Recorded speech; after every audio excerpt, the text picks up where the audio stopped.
오늘 주신 말씀 에베소서 4장 26절과 27절입니다. 에베소서 4장 26절과 27절 함께 두 구절 함께 같이 읽도록 하겠습니다. 시작. 분을 내어도 죄를 짓지 말며 해가 지도록 분을 품지 말고 마귀에게 틈을 주지 말라. 다시 한번 읽겠습니다. 시작. 분을 내어도 죄를 짓지 말며 해가 지도록 분을 품지 말고 마귀에게 틈을 주지 말라. 아멘. 하나님과 사람을 향한 분노 다스리기라는 제목으로 은혜를 나누겠습니다. 에베소서는 이방인이 택함을 받았다라는 것을 강조하는 편지입니다. 택함이라는 말은 다른 말로 구별됨입니다.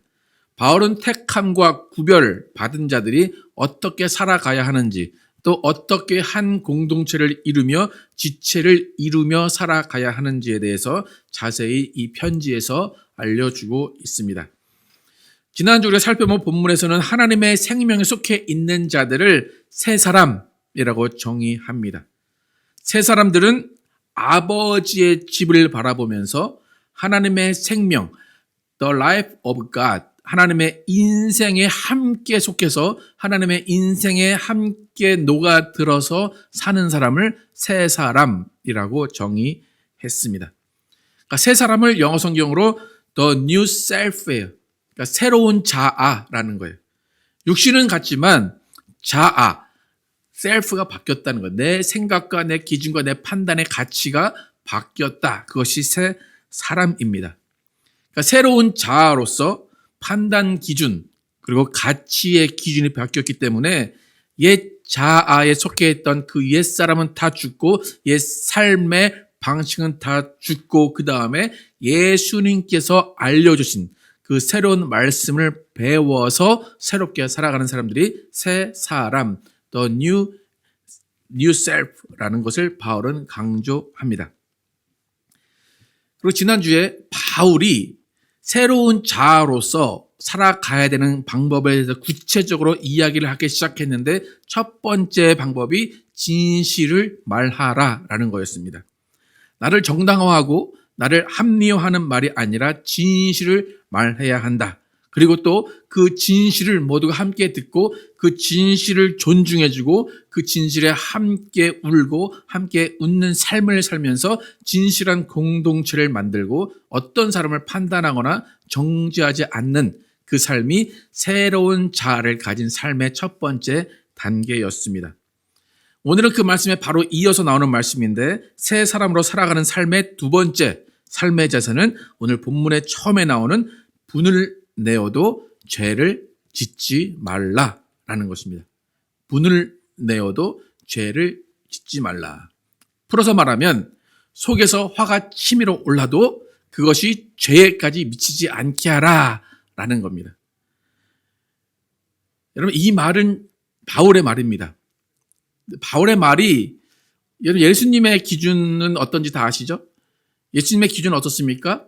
속으로 남을 미워하면 그것도 죄라. 예수님 말씀하셨어. 남자들 특히 지나가는 여자를 보고 음욕을 품으면 그것은 뭐한 거다? 간음한 거다. 그렇게 예수님은 그런 기준으로 말씀하세요. 여러분 누구 말을 듣는 게 더 편하겠습니까? 바울은 지금 분을 내긴 내도 죄만 안 지으면 된다 그렇게 말을 했어요. 근데 예수님은 그게 아니라 마음으로도 죄를 지으면 죄를 짓는 거다 말씀하셨는데 바울의 말을 두 단계로 나눠보면 분을 내는 것은 내면에 보이지 않는 단계예요. 그리고 죄를 짓는 것은 밖으로 보여지는 단계. 그 두 가지를 바울은 말하고 있습니다. 그러니까 간단하고 쉽게 해석할 수 있는 정의는 뭐냐면 마음으로 화가 나고 마음으로 분이 차올라도 입 밖으로 누구를 비난하거나 욕하거나 소리 지르지 않으면 그것은 죄가 아니다라고 해석할 수 있습니다. 바울의 해석에 의하면. 그리고 누군가를 때리지 않으면 누군가에게 물건을 던지지 않는 행동을 하지만 않으면 그것은 죄가 아니다라고 바울의 말을 인용하면 그렇게 됩니다.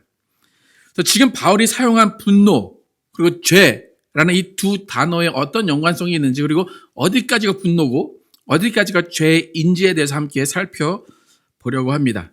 첫 번째는 하나님을 향한 분노와 죄입니다. 하나님을 향해서 분노한다. 여러분, 하나님을 향해서 분노해 보신 적 있으십니까? 다 없을 것 같죠, 그죠? 근데 또 하나님께 이렇게 말씀해 보신 적 있지 않습니까? 하나님 왜 이렇게 하셨습니까? 하나님 왜 이렇게 안 됩니까? 하나님 내가 기도를 그렇게 했는데 왜 안 들어주십니까? 이런 것이 하나님의 향한 분노입니다. 로마서 3장 23절 함께 한번 읽어보겠습니다. 로마서 3장 23절 시작. 모든 사람이 죄를 범하였음에 하나님의 영광에 이르지 못하더니. 조금 전에 에베소 3장에서 죄를 짓지 말며라고 할 때 그 죄를 짓지 말며와 지금 모든 사람이 죄를 범하였음에 라는 그 죄라는 단어가 그리스어로 동일한 단어입니다. 그러니까 결국 분을 품고 죄를 짓지 말라라는 것은 단순히 사람들에게만 해당하는 것이 아니에요. 이웃에게 분을 품고 죄를 짓지 말라라는 것이 아니라 이 분노는 하나님을 향한 분노와 동일합니다. 근데 그 죄라는 것이 하나님을 향해서 있는 죄를 짓게 되면 하나님의 영광에 이르지 못한다라고 이야기를 합니다. 여러분, 우리는 정말 소소하고 작은 일에 하나님께 감사를 잘 합니다. 그죠? 작은 일에도 감사해요. 근데 또 그만큼 풀리지 않는 일에 대해서도 하나님께 원망하고 왜 이렇게 하셨습니까? 라고 하나님께 분을 표할 때가 있습니다. 삶의 고난이 올 때, 육체의 아픔을 겪을 때 우리는 왜 나에게 이런 일이 생겼을까에 대해서 하나님께 분노할 때가 있어요. 왜 접니까? 왜 우리 집입니까? 왜 나에게만 이런 일이 벌어집니까? 왜 이런 시련이 있습니까? 내가 그렇게 기도했는데 그거 하나 못 들어주십니까? 라고 우리는 하나님께 분노의 말을 할 때가 있습니다. 또 끝까지 하나님이 낭떠러지 같은 그런 끝에 가서도 내 기도를 안 들어주셨을 때 하나님이 아무 일도 안 하신다라고 분노할 때가 있습니다. 그런데 이 분노가 분노로 끊이지 않고 이 분노가 계속해서 일어나고 그 끝에까지 가서 용납과 이해가 되지 않으면 우리는 그 분노의 끝을 어떻게 맺는가 하면 하나님을 떠나는 것으로 결론을 냅니다. 그러니까 이렇게 하나님에 대한 오해, 분노가 쌓이고 풀리지 않는 일이 계속 반복되고 지속되면 하나님을 떠나는 경우를 많이 보게 됩니다. 하나님을 떠난 사람들을 만나서 이야기하다 보면 그 대부분의 이유는 하나님을 향한 분노에서 시작이 됩니다. 오늘 본문에서 말한 분을 내어도 죄를 지지 말라라는 것을 하나님을 향한 분노로 본다면 하나님을 향한 분노 때문에 하나님을 떠나는 죄를 짓지 말라라는 것입니다. 더 중요한 것은 뭐냐면 우리가 분노를 내게 되면 죄까지 가게 되는데 우리가 분노를 내는 그 상황 가운데 죄를 짓게 만드는 존재가 있다는 겁니다. 오늘 누가 그렇게 한다고 말합니까? 27절에 마귀에게 틈을 주지 말라 이야기합니다. 나는 그냥 서운할 뿐이에요. 하나님께. 하나님께 그냥 왜 그렇게 했어요? 말을 할 뿐이에요.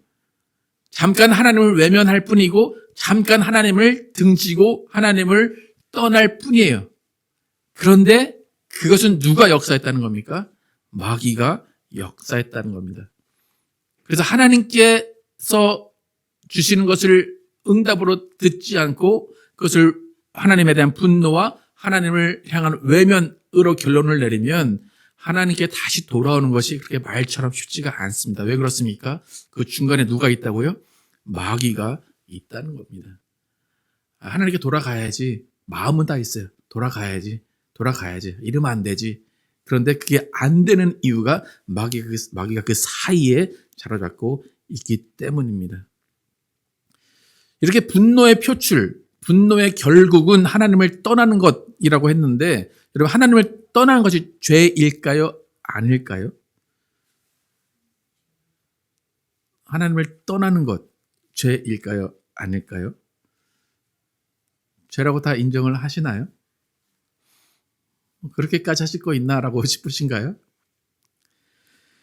우리는 죄에 대해 정의할 때 내가 잘못하고 내가 잘하고 그런 행위의 문제로 죄를 정의할 때가 많아요.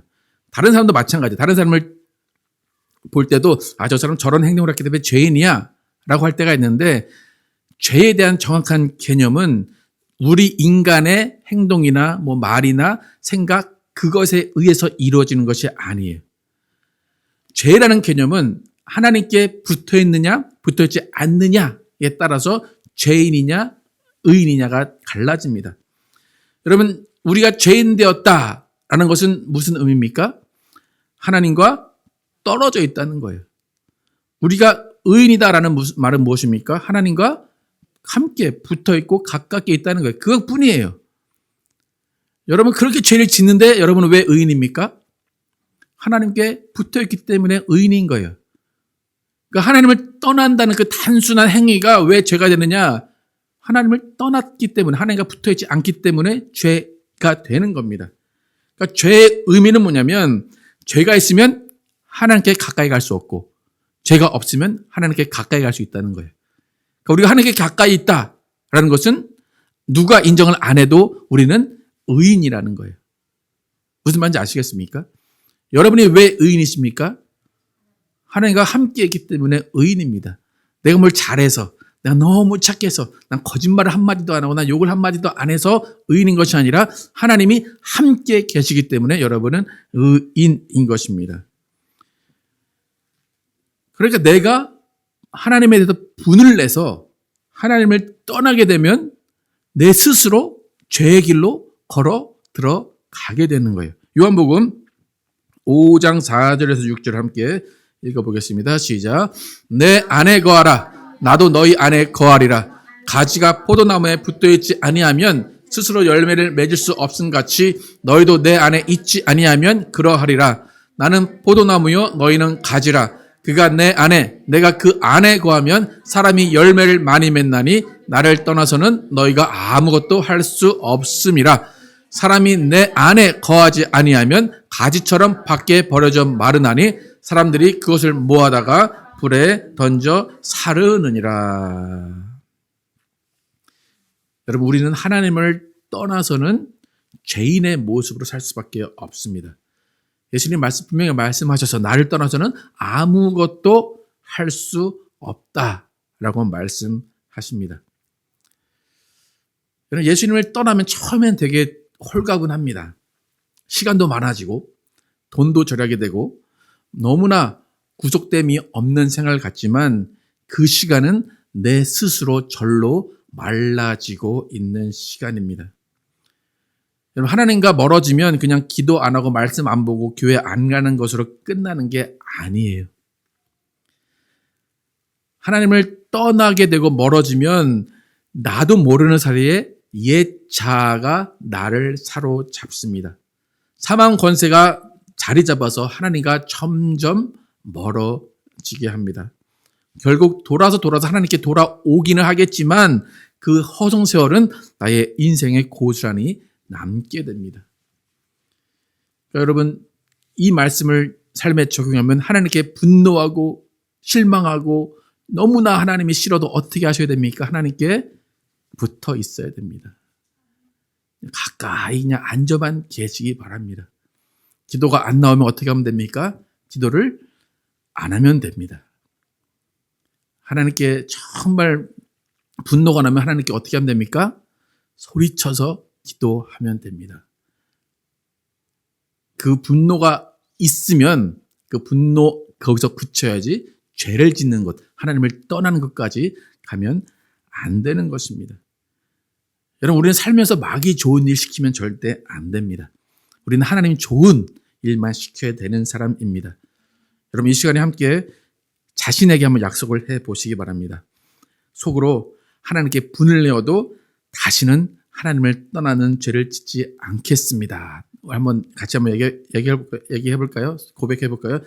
나는 속으로 하나님께 분을 내도 하나님을 떠나는 죄를 짓지 않겠습니다. 시작. 나는 속으로 하나님께 분을 내어도 하나님을 떠나는 죄를 짓지 않겠습니다. 그리고 또 어떤 생각과 행동으로도 마귀에게 틈을 주지 않겠습니다. 시작. 어떤 생각과 행동으로도 마귀에게 틈을 주지 않겠습니다. 오늘 바울의 첫 번째 하나님을 향한 분노와 죄가 어떤 것인지를 살펴봤습니다. 두 번째로 사람과 사람 사이에서 분을 내고 죄를 짓는 것이 어떠한 것인가 살펴보겠습니다. 여러분, 성경에 예수님이 분노하시는 장면이 몇몇 나옵니다. 마가복음과 마태복음에 나오는데 마가복음 3장 먼저 읽어보겠습니다. 시작.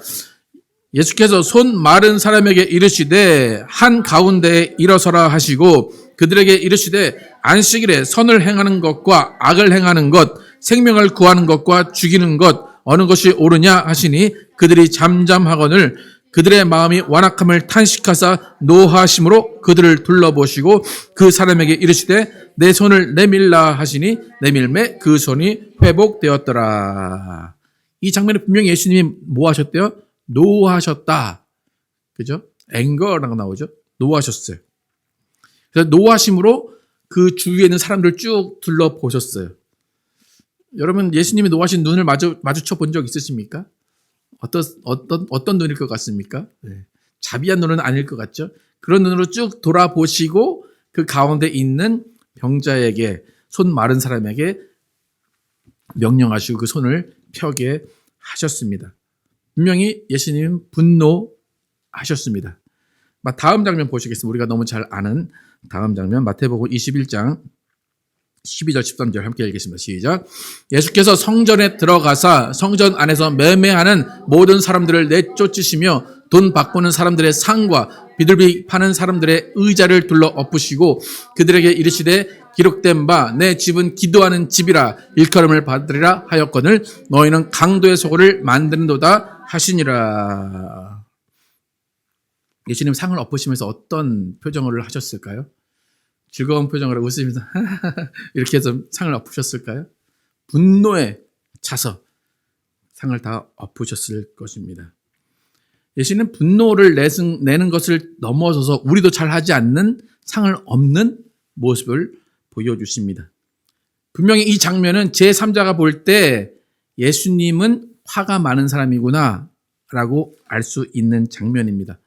왜 저러지? 뭐 안 좋은 일이 있었나? 그리고 이 장면은 특히 이 장면을 통해서 대제사장과 서기관들이 예수를 죽여야겠다는 결심을 하게 만든 장면입니다. 그렇다면 아까 바울이 말한 것처럼 분을 품지만 죄는 짓지 말라 라고 한 그 말씀을 적용을 하면 예수님은 분을 내셨는데 참지 못하고 상을 엎으셨기 때문에 예수님은 죄를 지으신 것일까요? 어떻습니까? 예수님이라고 차별하지 마시고 예수님은 죄를 지은 겁니까? 안 지은 겁니까?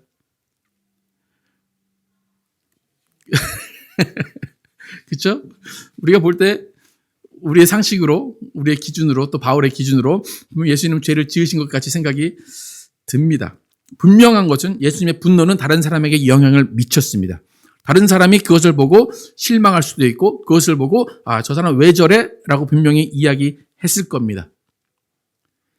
근데 우리가 여기서 봐야 되는 예수님의 분노의 중요한 점은 예수님은 개인의 감정과 기분이 아니라 명확한 말씀의 기준에 따라서 행동하셨다는 거예요. 처음에 마가복음에 손을 펴실 때 그 분노, 노하심으로 봤다라는 것은 왜 그 분노를 일으키셨다고 아까 마가복음에 나옵니까? 어떤 논쟁이 있었습니까? 그 가운데 안식일에 선을 행하는 것이 옳으냐 아니냐에 대한 토론이 있었습니다. 그 모습 가운데 그 안식일에 대한 말씀, 규칙에 대해서 예수님께서 분노하신 거예요.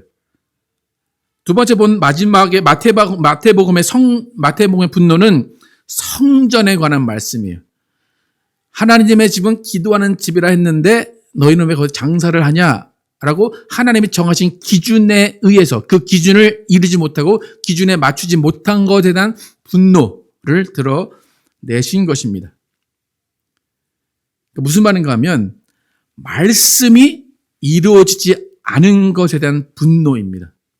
말씀을 지키지 못한 것에, 말씀을 지키지 않고 있는 것에 대한 분노입니다.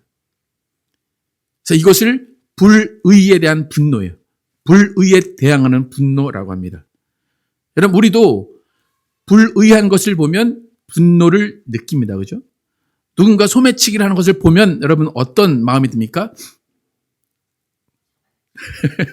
아유, 괜찮아. 잘하고 있네. 그럽니까? 아니죠? 잡아야지. 분노를 느낍니다. 정의감을 드러냅니다. 용감한 사람들은 분노를 참지 못하고 그것을 또 끼어들어서 어떻게든 그 분노에 대한 해결을 하려고 합니다. 지금 예수님도 불의를 보고 참지 못하신 거예요. 그러니까 인간이 느끼는 분노하고 예수님이 느끼는 분노하고는 조금은 차이가 납니다. 예수님이 분노를 느끼신 장면이 이렇게 몇몇 있는데 그 분노는 대부분이 거의가 하나님의 말씀이 이루어지지 않고 있음에 대한 분노입니다. 예수님의 의, 예수님의 불의에 대한 기준은 하나님의 말씀입니다. 말씀이 지켜지고 있으면 그것은 의입니다. 말씀이 지켜지고 않고 있으면 그것은 불의입니다. 그러니까 예수님의 의의 기준은 감정, 개인의 기분이 아니라 안식일이 지켜지지 않았고 하나님의 기도하는 집이 더럽혀졌다는 그 불의한 것에 대한 분노였습니다. 여러분, 예수님과 같은 분노를 느끼십니까? 여러분 스스로 난 왜 이렇게 말씀을 안 지켜? 그래서 분노하십니까? 뭐라고요? 굳이 왜 이 교회는 이 말씀이 안 지켜지는 거야? 그렇게 분노하십니까? 여러분, 인간인 우리들의 대부분의 분노는 어떨 때 일어납니까? 여러분, 어떨 때 분노를 느끼십니까? 네? 그렇죠? 나의 생각과 반대될 때, 내가 세운 기준에 벗어날 때 분노가 치밀어 오릅니다. 오늘 아침에도 저희는 그런 상황이 벌어졌는데 나는 분명히 양말을 뒤집어 놓지 말라고 그랬는데 양말이 뒤집어졌으면 그걸 보면 어떻습니까? 그렇죠? 나는 분명히 10분 뒤에 출발할게 했는데 10분 뒤에 봤더니 여전히 화장대 앞에 앉아있는 그 모습 보면 어떻습니까? 저기 어떻습니까? 뭐가 일어납니까? 그러네요. 얼마나 이뻐질까 기대가 일어나네. 아, 그렇죠. 설교 끝나는 것 같은데. 그죠? 우리는 내가 세운 기준에 합하지 않으면 분노가 일어납니다. 여러분, 예수님의 분노는 어떤 거라고요? 하나님의 말씀이 지켜지지 않았을 때 일어나는 분노예요. 근데 우리의 분노는 어떤 겁니까? 내 기준에 맞지 않으면 분노가 일어납니다. 저희 오늘 아침에 어떤 일이 있었냐면, 제가 옷을 벗어놓거나 그러면 이제 저는 이 큰 욕조 있는데 이렇게 걸쳐놔요. 근데 저희 와이프는 조그만 그 세면대 거기다 놔요. 그래가지고 왜 너는 거기다 벗어놓냐, 왜 너는 거기다 놓냐, 그런 거를 이제 서로 분노가 일어나요. 그걸 왜 그래요? 내 기준은 여기가 맞는 거고 내 기준은 저기가 맞는 건데 서로 다른 기준으로 살아가기 때문에 분노가 일어납니다. 근데 여러분, 옷을 여기다 벗어놓고 양말을 뒤집어 놓고 그것이 불의입니까? 넌 양말을 뒤집어 놨기 때문에 넌 불의한 사람이야. 아니죠, 그죠? 우리는 노하는 건 언제 노해야 된다고요? 불의를 볼 때 노해야 됩니다. 여러분, 그리고 화를 내봤자 내 속만 끓는 것이지 상대방은 바뀌지 않습니다. 오히려 저 사람 왜 저래? 라는 반응을 듣게 됩니다. 여러분, 우리의 분노는 진정한 불의를 보았을 때 내야 되는 것입니다. 그리고 우리의 분노가 죄가 되지 않기 위해서는 또 그 분노를 다스릴 수 있는 능력이 우리 가운데 있어야 됩니다. 마태복음 5장 22절 읽기 전에 제가 여러분 한번 물어볼게요. 여러분, 예수님의 말씀은 다 옳습니까? 여러분, 예수님의 말씀은 다 이루어질 것을 믿으십니까? 예수님은 한마디 한마디가 다 우리에게 적용되고 우리가 다 그것을 감당해야 되고 다 그것이 우리에게 그대로 이루어질 줄 믿습니까? 예, 한번 읽어보고 마태복음 5장 22절 함께 읽겠습니다. 천천히 읽을게요. 시작. 나는 너희에게 이르노니 형제에게 노하는 자마다 심판을 받게 되고 형제를 대하여 라가라 하는 자는 공회에 잡혀가게 되고 이르란 놈이라 하는 자는 지옥불에 들어가게 되리라. 아멘입니까? 이거 누가 하신 말씀이라고요? 예수님 하신 말씀이에요. 제가 이제 설교 때 가장 자주 하는 말이 뭐냐면 우리는 예수님의 말씀을 무시하는 경향이 있다는 거예요. 예수님 말씀하시는데, 에이, 뭐 그렇게 되겠어, 그게? 네. 근데 조금 전에 제가 이 말씀 읽기 전에 여쭤봤죠, 그죠? 분명히 이루어질 겁니까, 이 말씀이? 이루어집니까, 이 말씀이? 그죠? 라가라는 말은 그냥, 한국말로 하면 이 바보야. 이런 바보같이. 그런 말이에요. 여러분, 이런 말은 쉽게 하죠, 그죠? 네. 그러면 어떻게 된대요? 공회에 잡혀가게 된대요. 교회에 잡혀오게 된대요. 그리고 미련한 놈. 저 많이 들은 것 같은데, 그런 말을? 그럼 어떻게 된대요? 지옥불에. 이 말이 이루어집니까? 안 이루어집니까?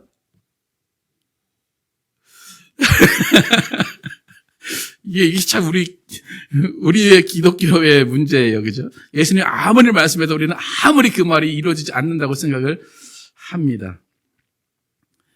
여러분, 오늘부터 우리의 분노는 언제 일어나야 되는지를 확실히 아시길 바랍니다. 내 기준과 내 판단에 벗어났을 때 분노가 일어나면 안 됩니다. 오로지 하나님의 말씀이 어긋났을 때만, 하나님의 말씀에 순종하지 못할 때만 분노하시기 바랍니다. 여러분, 인간의 타락은 한마디로 말하면 선과 악의 기준을 내가 정하겠다는 거예요.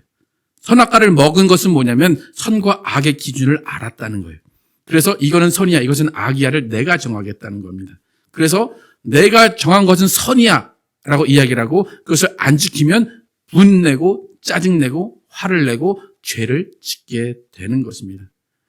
그래서 하와와 아담이 마귀에게 그 틈을 보여줬기 때문에 그 이후로 마귀의 종노릇하며 살게 된 것입니다.